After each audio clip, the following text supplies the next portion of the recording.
नमस्कार। क्या कभी आपने सोचा है कि दुनिया में जो बड़ी बड़ी घटनाएं हो रही हैं, उनके पीछे कोई छिपी हुई ताकत हो सकती है? हीरा नागपुर ऑडिट नाम का एक टेक्स्ट इसी बड़े सवाल की गहराई में उतरता है। आज हम इसी सोर्स के दावों और तर्कों को एक एक करके समझने की कोशिश करेंगे। तो आज हम क्या क्या देखने वाले हैं? सबसे पहले हम वैश्विक सिंडिकेट के इस आइडिया को ही समझेंगे। फिर ये भी देखेंगे कि ये कथित तौर पे काम कैसे करता है। इसके बाद दो बहुत बड़ी केस स्टडीज पर नजर डालेंगे और आखिर में जानेंगे कि ऑडिट इन सबके समाधान के तौर पे क्या पेश करता है। तो इस पूरे विश्लेषण की कह सकते हैं बुनियाद ही एक आइडिया पर टिकी है, एक छिपा हुआ वैश्विक सिंडिकेट। इस ऑडिट के अनुसार यही वो शक्तिशाली संस्था है जो पूरी दुनिया की घटनाओं को अपने फायदे के लिए कंट्रोल करती है। तो ये वैश्विक सिंडिकेट है क्या भला? देखिए, इस सोर्स के मुताबिक ये एक ऐसा गुप्त और ताकतवर ग्रुप है जो पर्दे के पीछे से काम करता है और इसका सिर्फ एक ही मकसद है, दुनिया के टॉप 10% इलीट वर्ग को फायदा पहुंचाना। और यहीं से इस टेक्स्ट का जो मेन टकराव है वो शुरू होता है। एक तरफ है 10% ताकतवर सिंडिकेट और दूसरी तरफ है 90% आम आबादी, जिसे ये सोर्स रक्षक समाज का नाम देता है। तो अब सवाल ये उठता है कि आखिर ये सिंडिकेट अपनी पावर बनाए कैसे रखता है? इस टेक्स्ट के हिसाब से इसका सबसे बड़ा हथियार कोई तोप या बंदूक नहीं, बल्कि हमारा और आपका मन है। इनका जो सबसे बड़ा हथियार है वो है कॉग्निटिव वॉरफेयर, मतलब एक तरह का दिमागी युद्ध। इसका मकसद बहुत सीधा सा बताया गया है, लोगों के ऊपर इतनी सारी अलग अलग कंफ्यूजिंग जानकारी फेंकते रहो कि वो सच और झूठ में फर्क करना ही बंद कर दें। इस सोर्स का ये सीधा सा कोट इस पूरी स्ट्रैटेजी के पीछे की खतरनाक सोच को एकदम साफ कर देता है।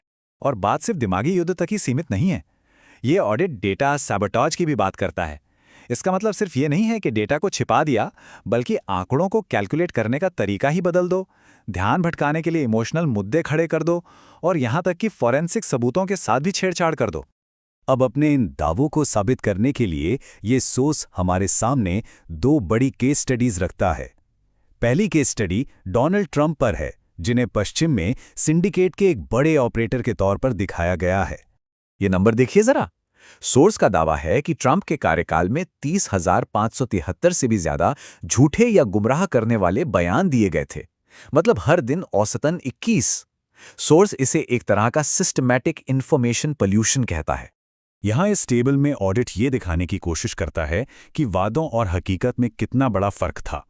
इसका तर्क ये है कि ये जो लगातार यू टर्न लेने का पैटर्न है, ये सिंडिकेट के काम करने के तरीके का एक बहुत जरूरी हिस्सा है। अब यही जो फोरेंसिक ऑडिट का फ्रेमवर्क है, सोर्स इसे पूरब पर लागू करता है और प्रधानमंत्री नरेंद्र मोदी का विश्लेषण करता है। यहां भी सोर्स का आरोप है कि हमें वही पैटर्न देखने को मिलता है, मतलब ब्रांडिंग, नैरेटिव पर कंट्रोल और बातों में विरोधाभास। ये एक समानांतर सिंडिकेट मॉडल की तरफ इशारा करता है। ये टेबल सोर्स के मुताबिक सत्ता में आने से पहले और बाद के बयानों में आए कथित यू टर्न को दिखाती है।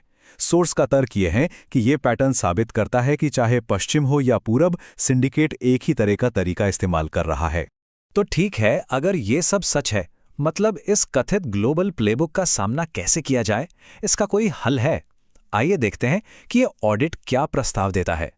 तो चलिए अब हम आखिरी हिस्से की तरफ बढ़ते हैं, जहां हीरा नागपुर ऑडिट में दिए गए समाधान और जवाबी एक्शन की बात की गई है। और इस कहानी का हीरो कौन है? वो है रक्षक समाज। ये वही 90% आबादी है जो सिंडिकेट के कंट्रोल का शिकार है।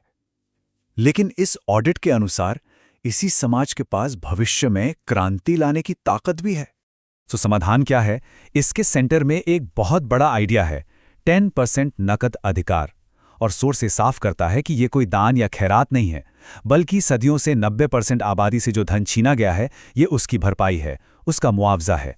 और आखिर में ये सोच हमें एक बहुत ही दमदार और उकसाने वाली सोच के साथ छोड़ जाता है। ये हमें याद दिलाता है कि सवाल पूछना कितना ज्यादा जरूरी है, और हमें ये सोचने पे मजबूर करता है कि हम सिर्फ एक डेटा पॉइंट हैं या फिर एक जागरूक नागरिक।